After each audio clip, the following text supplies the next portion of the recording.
नमस्कार दोस्तों, स्वागत है आप सभी का। मैं अमित कुमार आप सभी का बहुत बहुत स्वागत करता हूं। आज के इस सेशन में हम बात करेंगे सीडीपी पर डिपेंडेंट कुछ क्वेश्चंस की, जो कि आपके आने वाले उत्तराखंड टेट के लिए बहुत ही ज़्यादा हेल्पफुल साबित होंगे। आज की इस क्लास में आपके साथ महत्वपूर्ण प्रश्नों का डिस्कशन किया जाएगा, जिससे कि आप उन सभी प्रश्नों को हल कर पाएँ जो कि आपके आने वाले एग्जाम में, या आप उन सभी प्रश्नों को प्रिपेयर कर पाएं जो आपके एग्जाम में पूछे जा सकते हैं।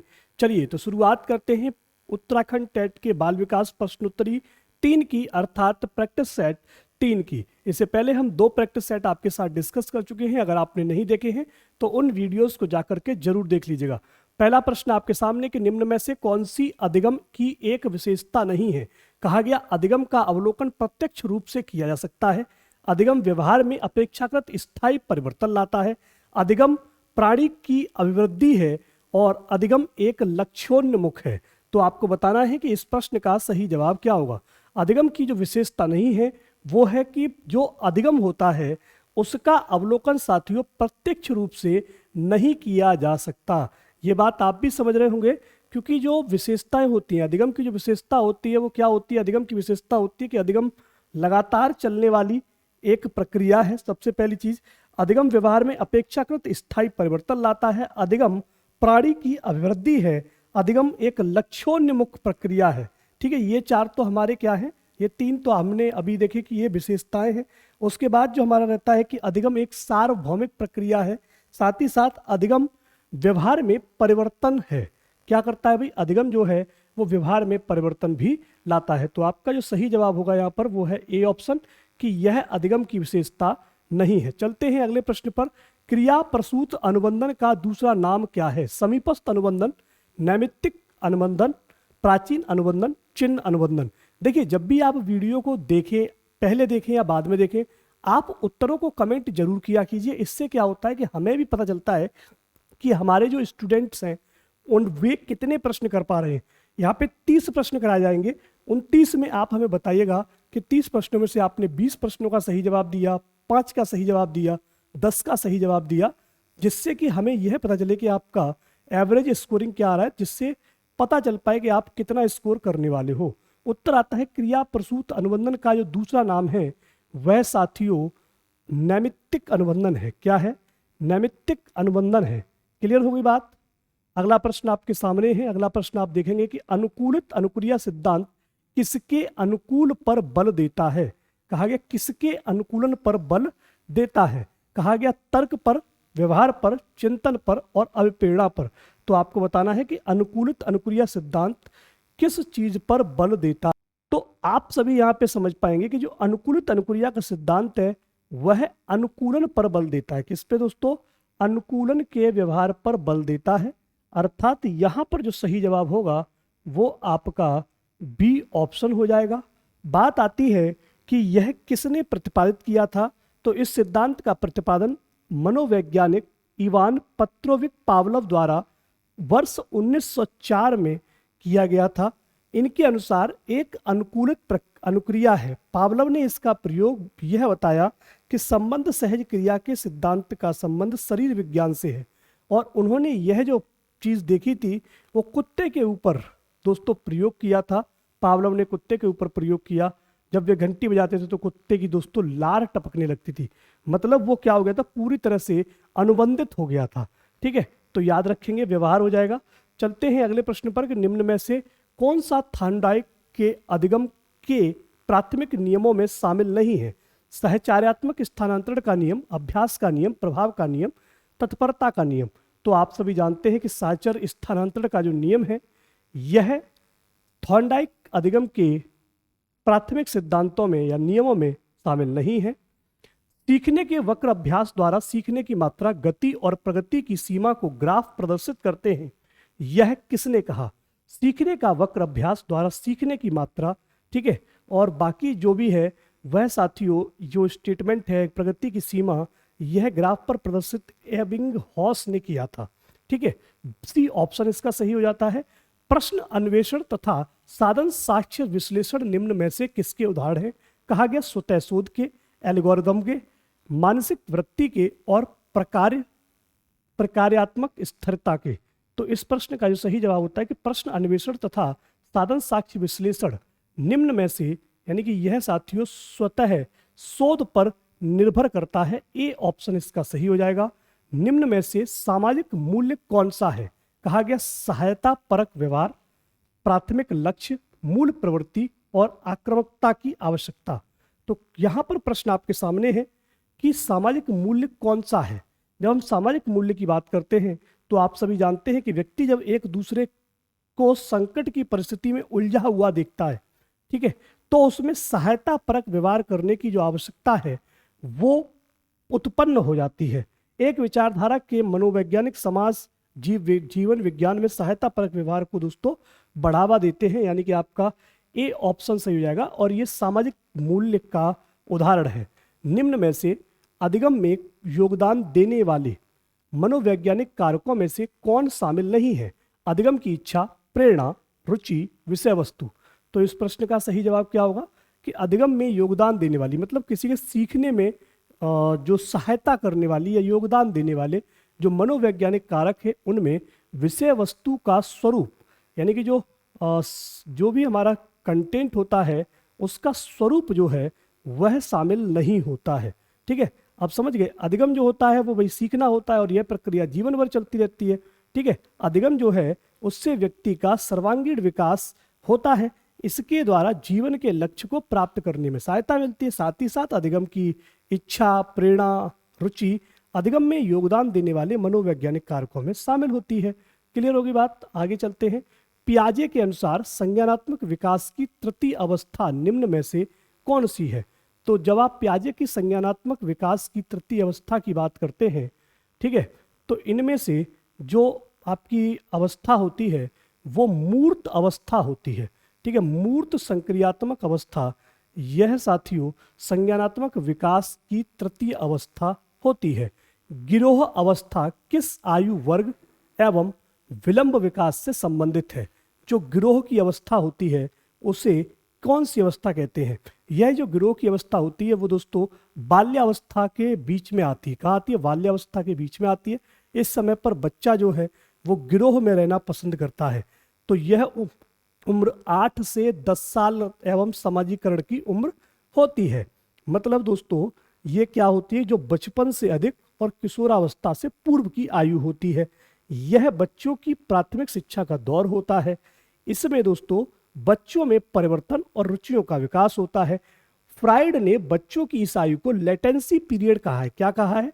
फ्राइड ने इस आयु को लेटेंसी पीरियड कहा गया है। ठीक है, इसमें जो इस गिरोह वाली अवस्था में दोस्तों बच्चों की रुचि परिवार, माता पिता से बाहर अपने दोस्तों और साथियों की ओर होने लगती है। मतलब वो उनके साथ बिना फालतू के घूमने लगते हैं। ठीक है, झुंड बना करके घूमते हैं और पता नहीं होता क्यों घूमते हैं। ये सबके फेज सबकी जिंदगी में ये फेज आता ही आता है। थॉर्नडाइक ने अपने सिद्धांत को किस शीर्षक से सिद्ध किया? कहा संज्ञानात्मक अधिगम से, अधिगम के प्रयोग एवं भूल से, संकेत अधिगम से और स्थान अधिगम से।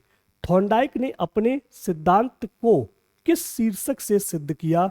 तो थॉर्नडाइक ने प्रयोग और भूल से, सीखने में जो प्रयोग होता है और भूल से साथियों अपने शीर्षक को उन्होंने क्या किया? सिद्ध किया।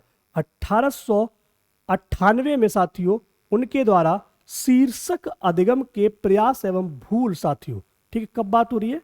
1898 में यह सिद्धांत उनके द्वारा प्रतिपादित किया गया और इसको सिद्ध किया गया। क्लियर हो गई बात? साथ ही साथ वहां पर उन्होंने साहचर्यवाद के नियम या कहें कि सहचर्यवाद की जो विधियां होती हैं इसके बारे में भी डिस्कशन किया था। आगे है, इनमें से कौन मनोवैज्ञानिक भाषा विकास से संबंध है? तो आपको बताना है कि भाषा विकास से कौन सा मनोवैज्ञानिक यहाँ पर संबंध रखता है? पावलव, बिने, चॉम्स्की और मास्लो। आप सभी जानते हैं उत्तर क्या है इसका? चॉम्स्की। चॉम्स्की साथियों मनोवैज्ञानिक जो बाल विकास या हम कहें भाषा विकास है उससे संबंधित रहते हैं। आगे है, निम्न में से कौन सी बाद की बाल्यावस्था के बौद्धिक विकास की विशेषता नहीं है?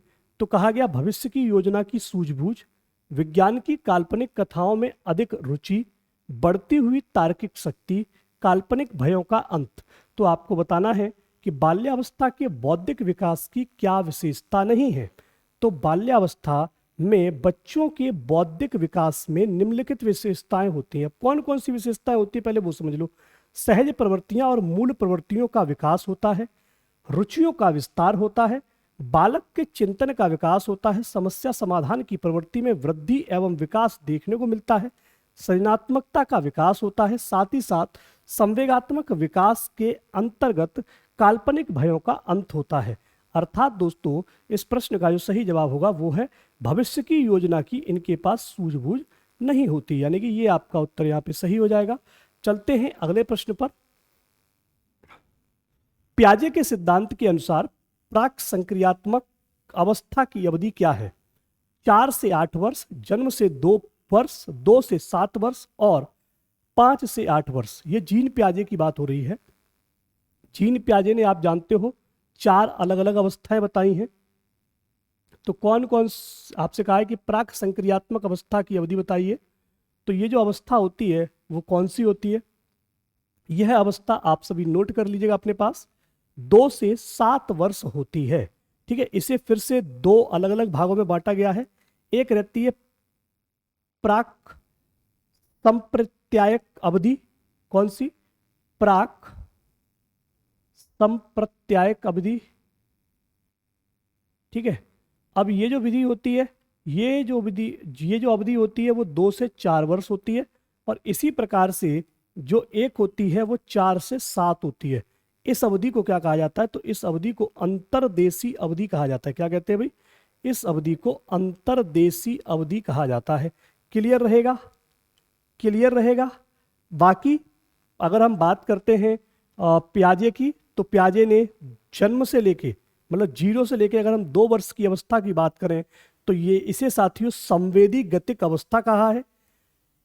7 से 11 वर्ष के जो बच्चे होते हैं उनको प्रत्यक्ष संक्रियात्मक अवस्था कहा है, और 11 से अगर हम बात करते हैं अधिक बच्चे की तो उसे साथियों औपचारिक संक्रियात्मक अवस्था कहा है।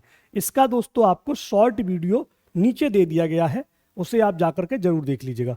एक छात्र पढ़ रहा है, उसका नाम लेकर किसी ने बुलाया, निम्न में से किस संवेदना द्वारा वह छात्र अपनी अनुक्रिया प्रकट करेगा?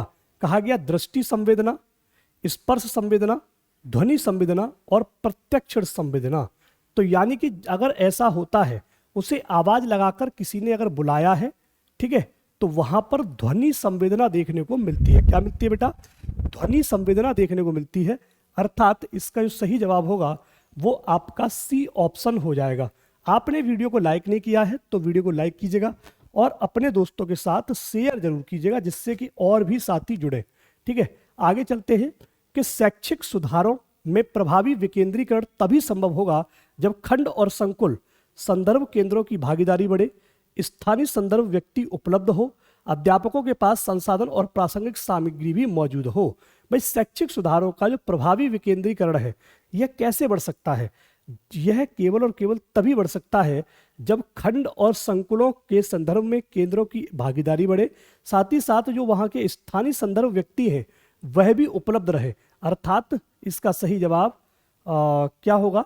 पहला, दूसरा। और अध्यापकों के पास, भाई टीचरों के पास अगर संसाधन नहीं होंगे तो वह भी अच्छे से पढ़ा नहीं पाएंगे। मतलब डी ऑप्शन आपका पूरी तरह से सही हो जाता है। चलते हैं अगले प्रश्न पर कि निम्न में से कौन सा अवबोध स्तर के शामिल नहीं है? कहा गया कौन सा अवबोध स्तर के शिक्षण में शामिल नहीं है? पृथक्करण, अनुप्रयोग, तुलना और अन्वेषण। यहाँ पे साथियों अवबोध स्तर के शिक्षण में जो शामिल नहीं है वो है अन्वेषण। क्या है? अन्वेषण।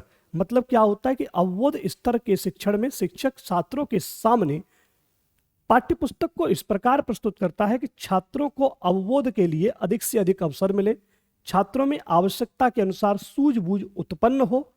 इस प्रकार के शिक्षण में छात्रों की सहभागिता बनी रहती है। यह शिक्षण उद्देश्य केंद्रीय तथा सूझबूझ से युक्त होता है। साथ ही साथ इसमें साथियों, ठीक है, क्या अन्वेषण जो है वो शामिल होता है। अन्वेषण क्या होता है? इसमें शामिल होता है। चलते हैं अगले प्रश्न पर कि सूक्ष्म शिक्षण चक्र का प्रथम पद क्या होता है? जब हम सूक्ष्म शिक्षण चक्र की बात करते हैं तो इसमें जो शामिल होता है वो प्रथम पद साथियों योजना बनाना होता है। सबसे पहले हम क्या करेंगे, एक प्लान तैयार करेंगे कि हमें इसके तहत हमें माइक्रो या मैक्रो टीचिंग करानी है। निम्न में से कौन सा शिक्षण सूत्र नहीं है? सरल से कठिन की ओर, अनिश्चित से निश्चित की ओर, दृश्य से अदृश्य की ओर, निगमन से आगमन की ओर। देखिए, जब भी हम पहले क्या करते हैं, हम पहले उदाहरण लेते हैं, तो उदाहरण से नियम की ओर जाते हैं, निगमन से उदाहरण आगमन की ओर नहीं आते। ठीक है, तो आपका जो राइट आंसर होगा यहाँ पर वो डी ऑप्शन हो जाएगा। आगे चलते हैं, कमेंट करिएगा। 20वां प्रश्न है ये कि कौशलों के स्थानांतरण के लिए कौन उपयोगी है? भाई, कौशलों का जो स्थानांतरण होता है उसके लिए कौन उपयोगी है? कहा गया कौशल अंतरण एक गति है, ना कि उद्देश्य। रेखीय अभिक्रम, साखी अभिक्रम और तैयारी और अर्जन। तो यहां पे है कि इसका सही जवाब क्या होगा? कौशलों के स्थानांतरण के लिए जो उपयोगी है वो है आपका कौशल अंतरण एक गति है, ना कि किसी भी प्रकार का कोई उद्देश्य। चलते हैं अगले प्रश्न पर कि अग्रिम व्यवस्थापक प्रतिमान किस परिवार से संबंधित है? अग्रिम व्यवस्थापक प्रतिमान किस परिवार से संबंधित है? तो व्यक्तिक से, सामाजिक अंतःक्रिया से, सूचना प्रक्रियाकरण से और व्यवहार परिमार्जन से। तो यहां पर अग्रिम व्यवस्थापक प्रतिमान यह साथियों सूचना प्रक्रियाकरण से संबंधित है। आपका जो सही जवाब होगा वो सी ऑप्शन हो जाएगा। वर्तमान समय में शिक्षा का प्रमुख उद्देश्य वैश्वीकरण की प्रक्रिया से उभरती हुई चुनौतियों का सामना करने में मदद करना होता है। इसमें क्या होता है साथियों, इसमें मुख्य रूप से सूचना तकनीकी का विकास सबसे अहम होता है।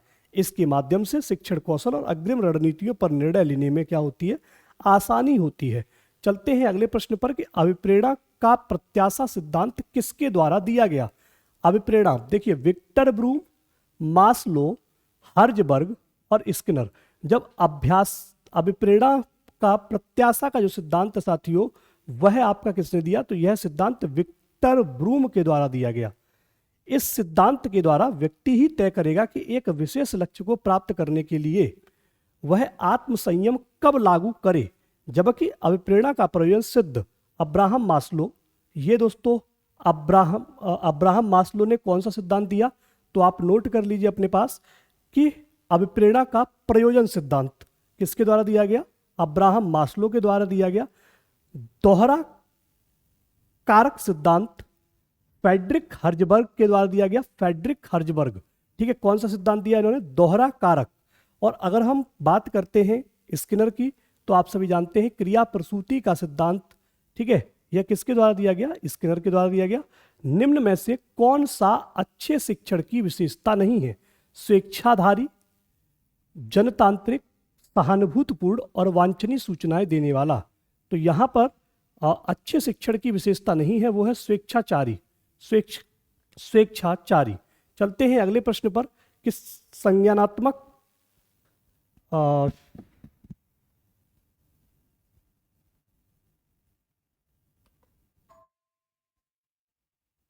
सॉरी गाइज, थोड़ा सा बैटरी का दिक्कत था, मैंने दूर कर दिया है, बैटरी लो हो रही थी।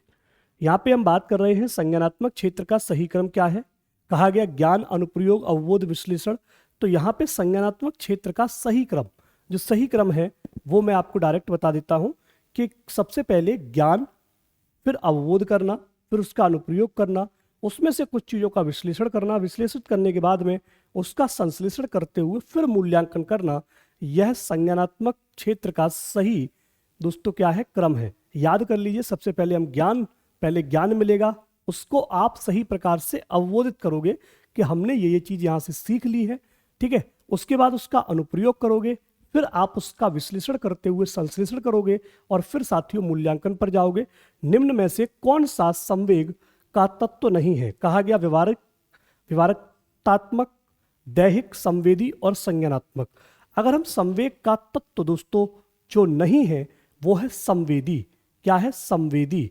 समावेशीकरण की सफलता के लिए आवश्यक है क्षमता निर्माण का अभाव, अभिभावकों की भागीदारी न होना, अलगाव और संवेदनशीलता। भाई समावेशीकरण में जो सबसे ज्यादा सफलता के लिए जरूरी है वो है संवेदनशीलता। क्यों? क्योंकि जो समावेशीकरण होता है वो एक सामान्य और विशिष्ट के बीच अलगाव को कम कर समग्र रूप से आगे बढ़ने की दिशा में भूमिका निभाता है। क्षमता निर्माण का अभाव दोस्तों, अभिभावकों की भागीदारी का न होना और दोस्तों अलगाव की स्थिति, ये तीनों क्या हैं? ये तीनों के तीनों साथियों ये एक तरीके से समावेशीकरण में बाधा उत्पन्न करते हैं। इनको हम बाधक के तौर पर देखते हैं।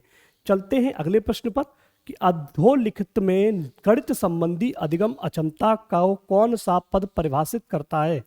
नीरसता संबंधी दोष, पठन दोष, गणना दोष, इनमें से कोई नहीं। भाई अगर हम बात करते हैं गणित संबंधी अधिगम, ठीक है, अक्षमता को कौन सा पद परिभाषित करता है?